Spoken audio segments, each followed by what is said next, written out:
কুড়ি রোজায় আমাদের যা যা করা উচিত তা হল কোরআন তেলাওয়াত।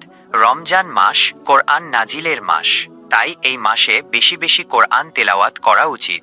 দান সদকা।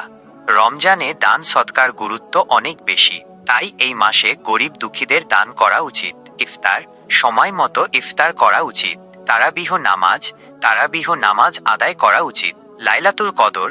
রমজানের শেষ দশকের বিজোড় রাতগুলোতে লাইলাতুল কদর তালাশ করা উচিত। ইতিকাফ। রমজানের শেষ দশকে ইতিকাফ করা সুন্নত। গুনাহ থেকে দূরে থাকা। রোজা অবস্থায় সব ধরনের গুনাহ থেকে দূরে থাকা উচিত। ধৈর্য ধারণ। রোজা অবস্থায় ধৈর্য ধারণ করা উচিত। দোয়া। বেশি বেশি দোয়া করা উচিত।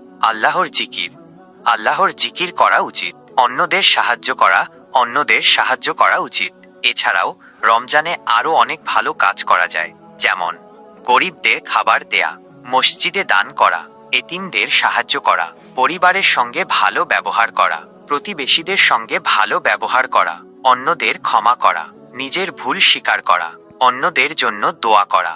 রমজান মাস হলো ইবাদতের মাস, তাই এই মাসে বেশি বেশি ইবাদত করা উচিত।